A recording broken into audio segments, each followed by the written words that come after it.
رشتوں کی رسی کمزور تب ہوتی ہے جب انسان غلط فہمی میں پیدا ہونے والے سوالوں کا جواب بھی خود ہی بنا لیتا ہے۔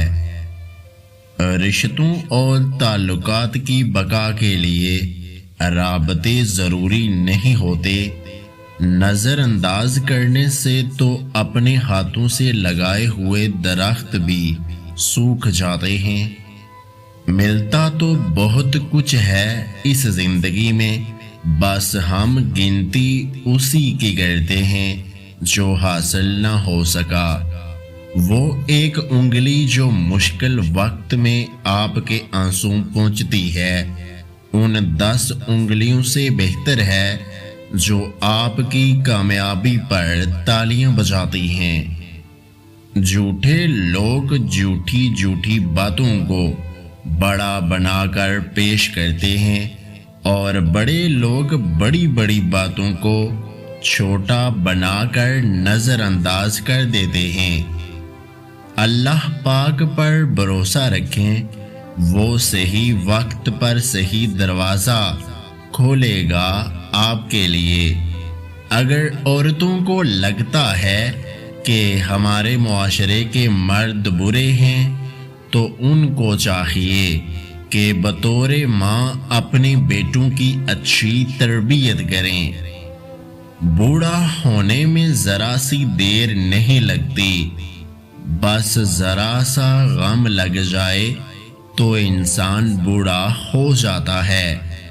معاف کر کے آگے بڑھ جائیں ان سب لوگوں کو جنہوں نے دل دکھایا، تہمت لگائی، برا بلا کہا، آپ کے لیے غلط بات کی، آپ کو پریشان کیا۔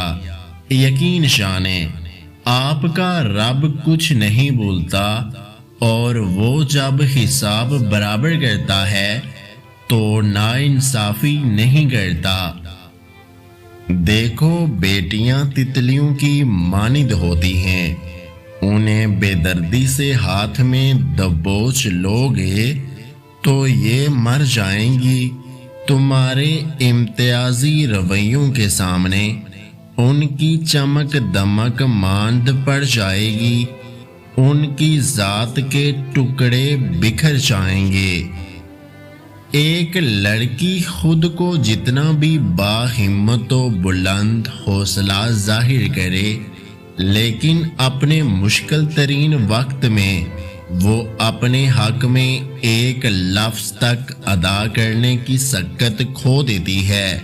شاید دعوے کرنا ہمیشہ آسان ہوتا ہے اور وقت آنے پر اپنے ارد گرد کی آوازوں کی بجائے اپنی آواز سننا بہت کٹھن ہو جاتا ہے۔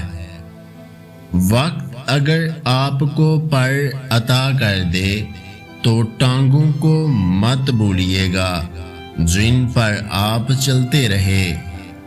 میں کبھی اس چار دیواری کو گھر نہیں کہوں گا جہاں سکون نہیں ہوتا، نہ ہی میں اس جگہ کو گھر کہوں گا جہاں کوئی پیدا ہوا ہو۔ گھر ہر وہ جگہ ہے جہاں سے آپ فرار ہونے کی سب کوششیں ترک کر دیتے ہیں۔ جدھر سکھ ہو وہی آپ کا گھر ہے۔ ہم لوگوں کو اپنے بارے میں بات کرنے سے نہیں روک سکتے، لیکن ہم ان کی باتوں سے خود کو متاثر ہونے سے روک سکتے ہیں، کیونکہ ہمارے دماغ کی کنجی ہمارے ہاتھ میں ہے، ان کے ہاتھ میں نہیں۔ اس ویڈیو کو لائک، شیئر اور میرے یوٹیوب چینل کو سبسکرائب کرنا مت بھولیے گا۔ ویڈیو دیکھنے کا بہت بہت شکریہ۔ اللہ حافظ۔